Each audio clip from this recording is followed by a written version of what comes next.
Didn't cry at my sister's wedding, not when she said her vows, not when my stepfather walked her down the aisle, not when everyone at table 7 kept leaning over to tell me how beautiful everything was. I just sat there in the pale yellow bridesmaid dress she'd picked out, the one she described to the seamstress as forgiving for the less photogenic ones. And I smiled until my face hurt. That was 3 years before everything fell apart for her. 3 years before she understood what it meant to hand someone a weapon and laugh while you did it. My name is Serena. I'm 31 years old and I've spent most of my life being the wrong kind of daughter in the right kind of family. At least, that's how my mother always made it feel. Growing up, our house in Naperville looked like the kind of place you'd see on a real estate listing with words like charming and move in ready. 3 bedrooms, a porch with a swing my mother repainted every spring, a yard where my stepfather grilled on Sundays. From the outside, it was the American dream, neatly trimmed and properly maintained. From the inside, at least from where I stood, it was a house where one daughter got the living room couch and the other got a spotlight. My sister Noelle was 2 years older than me, and she had inherited everything my mother loved about herself: the thick auburn hair, the easy laugh, the ability to walk into a room and make people feel like they'd been waiting for her. I was the one who looked like someone else. Darker, quieter, with my mother's second husband's nose and no one's eyes. My stepfather, who raised us both from the time I was 4, used to say I had old soul eyes. He meant it kindly. My mother used to say I was a lot to figure out. She meant that too in her own way. My stepfather's name was Gary. He was a civil engineer, a man who fixed things on weekends and read history books on Sunday mornings and never, in all the years I knew him, raised his voice above a conversation. He treated Noel and me the same curfews, same college savings accounts he'd been building since we were in elementary school, same handshake deal that whoever graduated with honors got a trip anywhere in the continental US. I chose Portland. Noel chose Miami. Neither of us told the other we'd made the deal until years later. Gary wasn't my biological father. I knew that from the time I was old enough to understand what the word biological meant. My mother had me during what she vaguely referred to as a difficult chapter, which I eventually understood meant a brief relationship with a man who had left before I was born. She married Gary when I was 4. He adopted me legally 2 years later. There was never a conversation about whether he loved me any differently than Noel. He just didn't. My mother, though. My mother was a woman who loved in measurements. Noelle got the bigger bedroom when we moved to the Naperville house because she was older. Noelle got the car for her 16th birthday because she needed it more. Noelle was consulted about family vacations, Thanksgiving menus, Christmas card photos. I was informed. There's a difference. And I felt it the way you feel a draft in a room. Always, without knowing exactly where it's coming from. I stopped trying to trace the draft sometime around my sophomore year of high school. I had better things to do. I had friends, a part-time job at a bookstore on Main Street, a 3.9 GPA that I maintained through sheer spite. I had a plan: finish school, get a scholarship, leave Naperville, build something that was mine. And I did. University of Wisconsin, full academic scholarship, journalism degree, a small apartment in Milwaukee that smelled like old radiators and coffee, a job at a regional magazine that I loved. I came home for holidays. I called my stepfather every Sunday. I was sitting at work, eating a sitting at work with Noelle, who had gotten married at 26 to a man named Derek and was now living 20 minutes from our childhood home, deeply embedded in the life my mother had always imagined for her favorite daughter. Noelle and I were not close. We had not been close since we were children when she decided at around age 10 that being kind to me cost her something and stopped. In adulthood, we had a surface relationship, text messages on birthdays, a few Christmas photos together, the performance of sisterhood at family gatherings. She called me by a nickname I had never asked for. She borrowed things without asking and returned them without mentioning she'd taken them.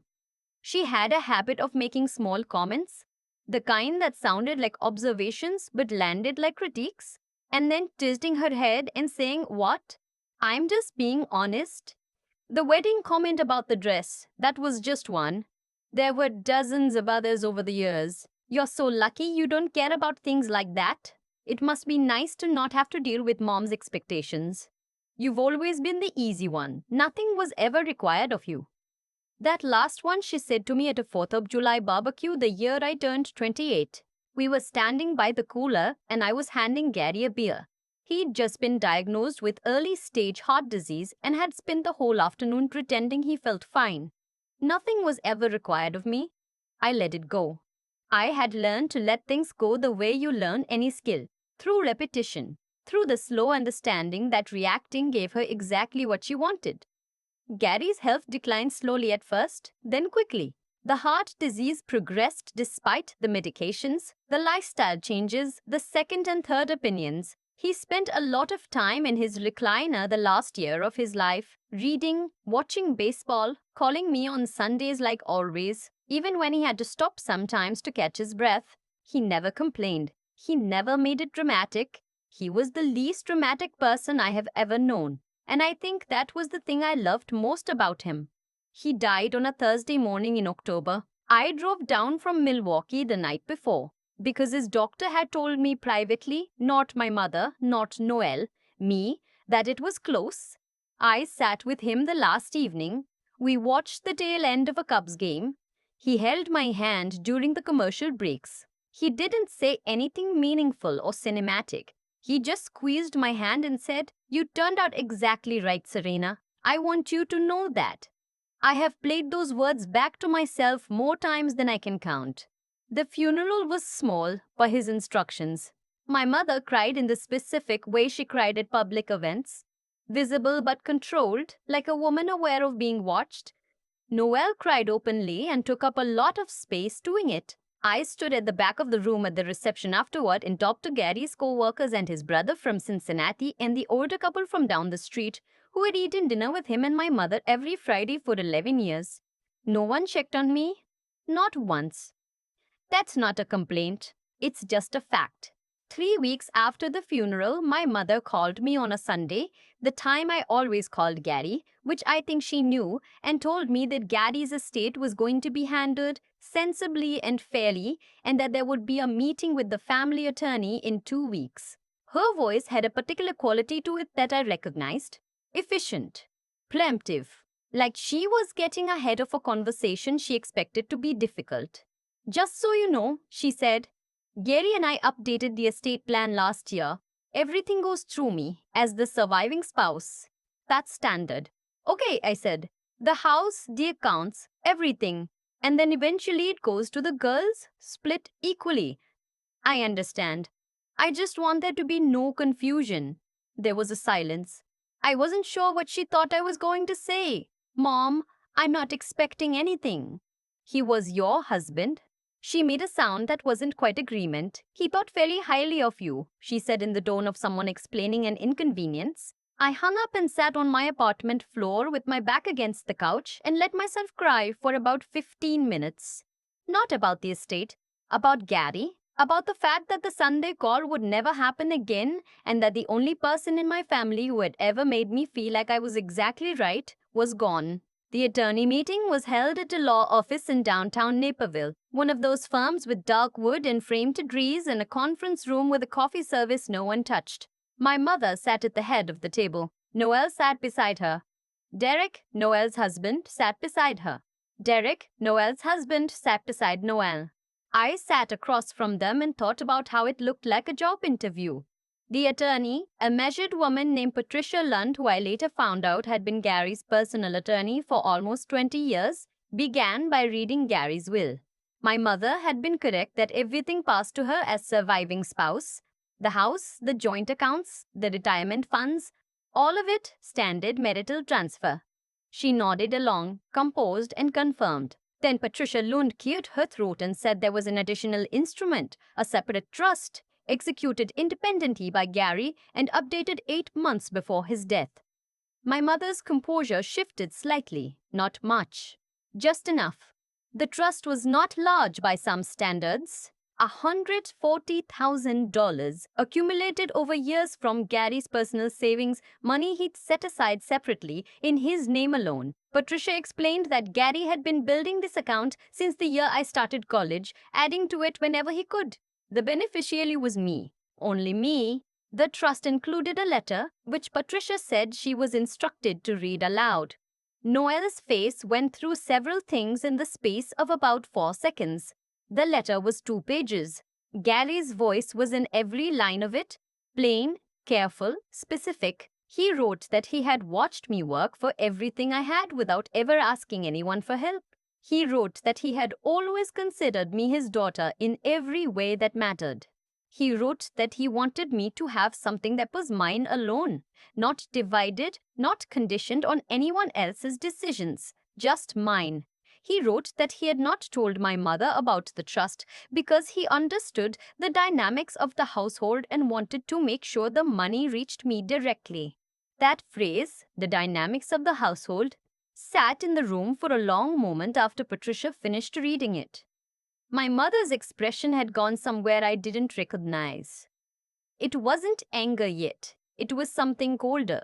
The expression of a person recalculating. Noel said, "What does that mean?" It wasn't a question, it was an accusation looking for a target. "It means what it says," Patricia said pleasantly. The meeting ended shortly after. There were logistics, forms to sign, a timeline for the transfer, but the emotional temperature had dropped to something we all just wanted to escape from. In the parking lot, my mother put on her sunglasses even though it was overcast, which she always did when she didn't want to be read. "We'll talk about this later," she said to me. "There's nothing to talk about," I said. "He set up a trust. It's legal." "I'm just saying there are things we should discuss as a family."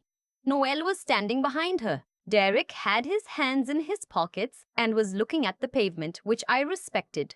"We're not discussing this," I said, and I got in my car. What I didn't know yet was what happened after I left. I found out later from Derek, who tested me 2 weeks after the meeting, haltingly and with multiple typos, which told me how hard it was for him to do it, that in the days following, my mother and Noel had decided on a plan. They were going to dispute the trust. They had gone to their own attorney, who had apparently told them it would be difficult given that Gary had been of sound mind. The paperwork was clean and there was no evidence of undue influence. But Noel had pushed for another angle. They wanted to challenge my legal standing as a beneficiary, arguing somehow that Gary's adoption of me was a formality that shouldn't supersede the natural family structure. Derek said he'd told them both that was not how adoption law worked. He said they had not listened. He also said, and this is the part that I sat with for a long time, that Noel had spent an evening going through old family documents in my mother's filing cabinet. Looking, Derek thought, for something she could use. He didn't know what. He just knew she'd been at it for hours, and that afterwards she'd been energized in a way that made him uncomfortable. I didn't respond to his text right away. I needed to think. The call came on a Tuesday evening. My mother and Noel together on speaker. I could tell by the acoustics, that particular flatness, that they were in my mother's kitchen. My mother did most of the talking. She said that she wanted to resolve things privately before anything became contentious. She said that Gary's trust, while legally valid, had been established without her knowledge or input, and that as his surviving spouse, she felt it was spiritually inconsistent with their shared intentions. I let her talk. Then Noel said, "And honestly, Serena, you should know. We found the documents." I said, "What documents?" "From before Gary adopted you. Your biological father's name is on the original birth certificate. His family is actually not hard to find. We looked them up." There was a pause that I think they expected me to fill with panic or defensiveness. I said, "Okay. We're not saying we'd do anything with that," my mother said carefully. "We're just saying it's information that's out there." "Information that's out there?" "Information that's out there." I repeated, "We thought you might want to handle this quietly." I understood then what they were doing. They had found my biological father's name and they were implying, not quite stating, but implying that they would reach out to him or his family or make it known somehow, as if that were a threat. as if the existence of a biological father I had never met was something I needed to hide, as if knowing where I came from would undo who I was. The thing is, I had known about my biological father since I was 19. My mother had told me herself during a rare candid moment after one glass of wine too many, and I had spent about a year sitting with the information before deciding it didn't change anything essential about my life. I had looked him up. He was a man in Phoenix with a landscaping business and a family of his own. He didn't know I existed. I had decided, carefully and deliberately, to leave it that way. There was no secret. There was nothing to threaten me with. But they didn't know that. I'll think about it, I said and ended the call. I sat at my kitchen table for a long time after that.